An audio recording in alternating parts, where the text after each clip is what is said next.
All right, guys, Anthony here, Super Service. Got Joe's truck all done, mostly done, almost done. About to drop the cab. Let's take a little look around. We did reuse the little coolant hoses. They looked fairly decent. And we reused his up pipe. We let him keep that, no use in being double redundant.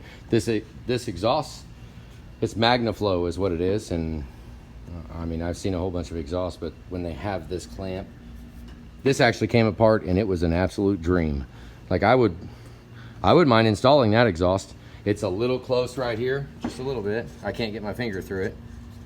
That's about where it wants to rest at with where it was. So we'll see if it rubs. Hopefully it doesn't, because it's like settled right here. We just took this clamp loose, and since we did not have the U-bolts that most have, you tighten that U-bolt down on there and it's done.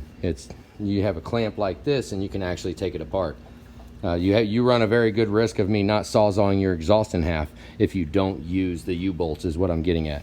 So everybody that cringes when I have sawzalled $500 exhaust systems in half, well, you kind of got hosed because you spent $500 on an exhaust system that does not use clamps like this.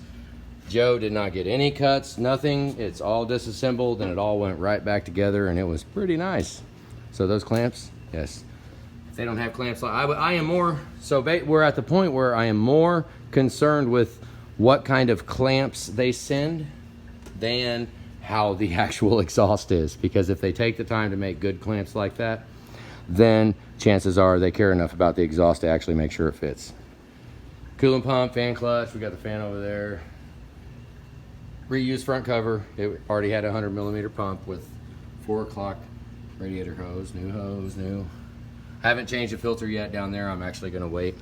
We'll get it down, because I mean I want to keep it all clean, and when I'm under there to hook everything back up, I'll pop that off and we'll go clean the cover and all that.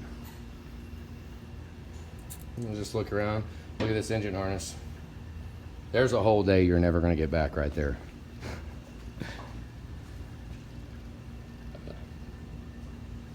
Down here, I also moved. Okay, those of you 04, 03 guys that have ICP, which this one doesn't, but this is actually just straight up 04. We'll eliminate that ICP, scratch that.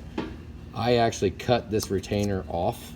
It was up here. It's supposed to go on this stud after you put the ground on. This retainer is. Well, I decided to change it. I cut it out of the loom and then retaped it up and put HVAC tape. You can see it right there. I recovered it with, oh, you got a little spot where you can kind of see a little bit right there. Taped it up with HVAC tape, and since I moved that over there, let me show you how much slack we got. Watch the wire. Let me get it where I'm not gonna move too much. See it? Let me move it. See it? It's not touching it. It's good. And we wrapped it up. And I put this bracket, okay? Oh, look, I tore it all off, whatever. But this bracket right here, I call it IPR bracket. It's a rear heat shield bracket. This bracket right here. If your truck comes here and does not have this bracket, I'm going to add it no matter what and just put it on. It kind of needs to be on there. What it actually does is it eliminates the issue of the rear intake ground spinning when you're trying to take the nut off.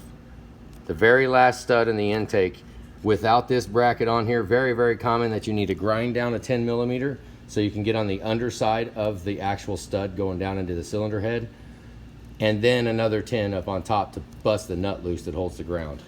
If you put this bracket on here, you will never need anything for the bottom. They pop off every single time. So buy that bracket. See, this little hole right here is for the IPR wire on a late model truck. It comes around and goes and push pins there and goes right where all the heat shield is. Very wonderful. What else we got? I didn't turn the flash on. You can see good enough. Thermostat. We did reuse the throttle plate. Engine harnesses, we couldn't get engine harnesses as of right now, so really didn't need to change it because he already has ICP in the valve cover, so we're good. We rode with it. Yeah, it'll be all right. Clean turbo. We did start painting housings. It's all shaking. Yep, now we're gonna drop it down, get it all buttoned up, and then I guess we're gonna do front brakes on it and a couple other things. But yeah, just to walk around, tape the harnesses all up. You can kind of, oh, this, the camera is shaking inside of the phone. I'll just give you a little look, just in case you're putting yours together and yours happens to be an 04.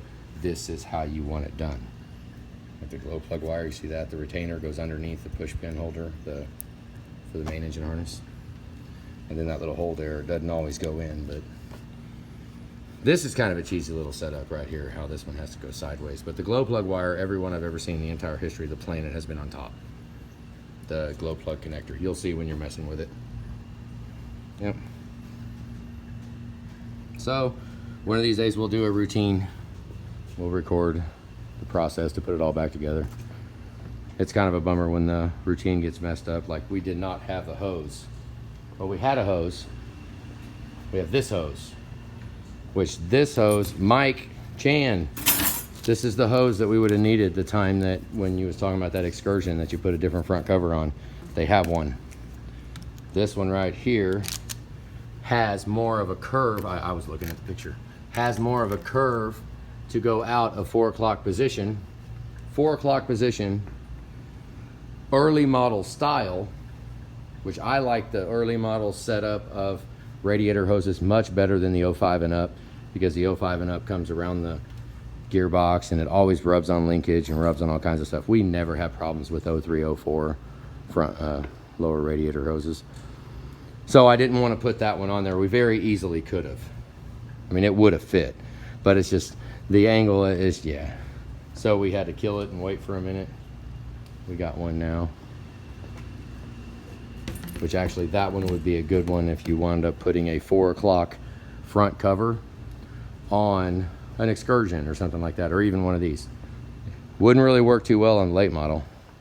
Well, it might. Who knows? So, Y pipe, 05 pump. There you go. Got the top painted.